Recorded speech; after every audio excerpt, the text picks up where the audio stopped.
when you're able to deliver what you say you're going to deliver, that's going to motivate people to want to do it. And particularly for repeat orders, because the first time they're buying from you, they don't really know exactly what you can do. They're basing it on what you're telling them, the conversations you're having. But then after they have that first experience with you and they know what you're like and they've liked that experience, then they are going to be motivated to buy again, because at that point they know those things. And it's not just based on what you're saying.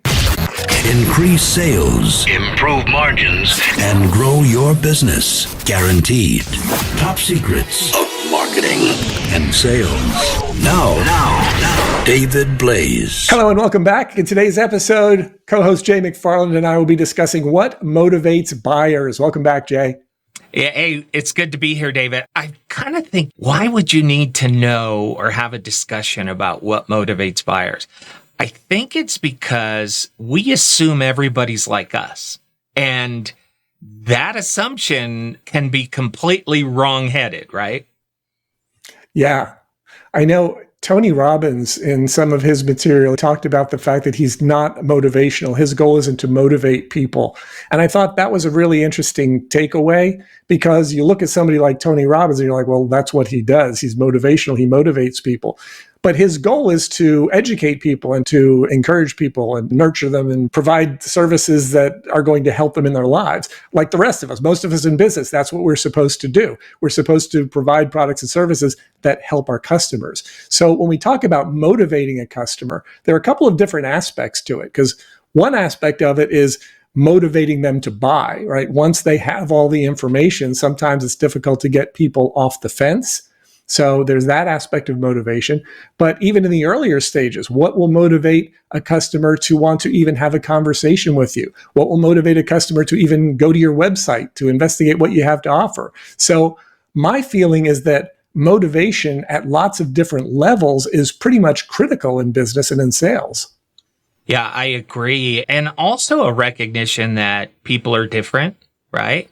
I remember walking into one of my program director's offices, and he had a cardboard cutout, and it was divided up in all the things that he felt the listeners wanted. And I looked at it, and this was not based on research. This was just, what he felt. And I looked at it, and I'm like, I don't think that's accurate at all. It's nice that you have this cardboard cutout, but I think you need to put a little bit more thought into it. Yeah, that's a great point. And a lot of us go into every situation with our own preconceived notions about situations. And so it's the same thing in sales.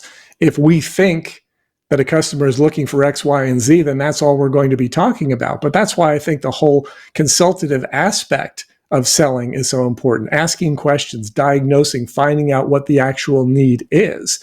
And when it comes to motivation, you're going to be a lot more likely to motivate people based on what they want than what you think they want.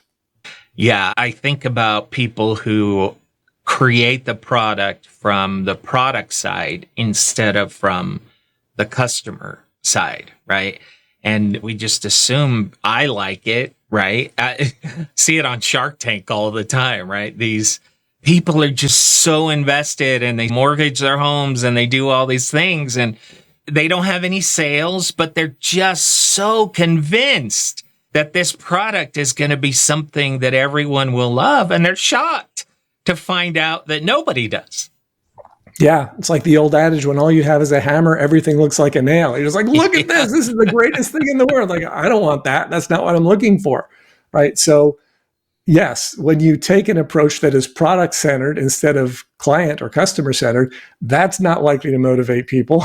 So if you're thinking about how am I going to motivate a buyer to action, I think it really has to start with the diagnostic and understanding and determining what they really want. Yeah, and I also think once you've done that, taking pride in what you have to offer. And this is something I see people struggle with, and I've struggled with it. I have people oftentimes will ask me for a discount now, and I understand the ask, but I've really come to a place where I believe that we're offering a great product for a fair price, and I feel very confident in that. So I just tell them, look, we're going to do this and this and this, and our competitors are not. You can reach out to them. We encourage you to research. But I know when you're done with us that you're going to feel like you underpaid, right? I just put it that way, up front. And it really sends a message to them. Yes, and that is very motivational when we're able to transfer our own enthusiasm for our products and services to the buyer. And I think I've heard sales described as something like that in the past. It's a transfer of enthusiasm from the salesperson to the prospect or client. And I think there's definitely an element of that has to go into it, because if we don't have the courage of our own convictions, if we're like, yeah, it's okay. I mean, I think you'll like it. That's not going to motivate anyone. It's not very likely at all to get them to take action. So in terms of the motivational aspect, yeah, we kind of have to sell ourselves on whatever it is that we're offering before we can ever sell anyone else. Yeah. And again, get customer feedback and make sure that you are fulfilling promises and those types of things, which we went into in depth in the last podcast. But when I first started out in our current business model, I kind of was hesitant. I felt like, are we overcharging? And I've come to learn over the past 2 years, we might even want to charge more. That's how confident we are in the product we're offering. Yeah, and that's really about creating value, right? You're creating enough value for your customers that it makes sense for them to make the investment. That's also highly motivational too. When you're able to deliver what you say you're going to deliver, that's going to motivate people to want to do it. And particularly for repeat orders, because the first time they're buying from you, they don't really know exactly what you can do. They're basing it on what you're telling them, the conversations you're having. But then after they have that first experience with you and they know what you're like and they've liked that experience, then they are going to be motivated to buy again, because at that point they know those things. And it's not just based on what you're saying. Yeah, it's that example I gave about the car salesman, right? Or the mechanic. Once you find somebody you can trust, it's like, okay, I'm never going anywhere else.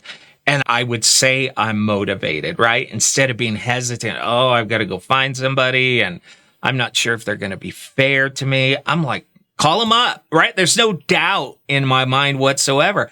I'm excited to call them. I know I'm going to get an honest shake. And that's really all I want.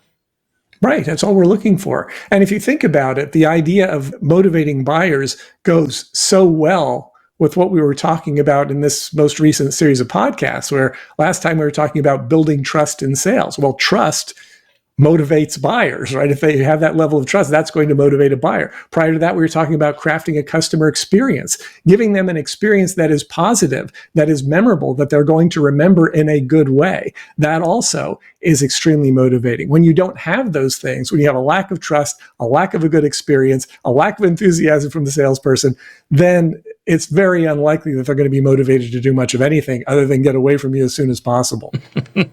Yeah, and I'll also add to this, you've mentioned this over and over again, that you will tell potential customers, like, I don't think that you're a match. That, I think, is part of the motivation process. Because if you're in tune enough with your own products and services to where you can be very enthusiastic with the ones who are a match, and they talk to you and they know that you are a match together, right? It's like, I'm so excited this person is going to solve my problems. Yeah. And in those situations, authenticity is so important. You never want to say to somebody, I don't think we're a good fit, for the purpose of trying to convince them to convince you that they are a good fit. And then you say, well, okay, right? That's just manipulative BS. And if I say to somebody, listen, I don't think we're a good fit for this, that means I've already determined that I'm not going to be able to help you to the extent that I'm going to need to be able to help you to get you the outcome you want, that I'm going to be happy with it, right? So it's not about the money at that point. It's not about anything other than being really honest with people about who you can help and who you can't. I think that's also pretty motivating to people. When I say to somebody, if I'm on a call with them and we talk about, okay, listen, I think this is going to be great. Here's how I think we're going to be able to work together.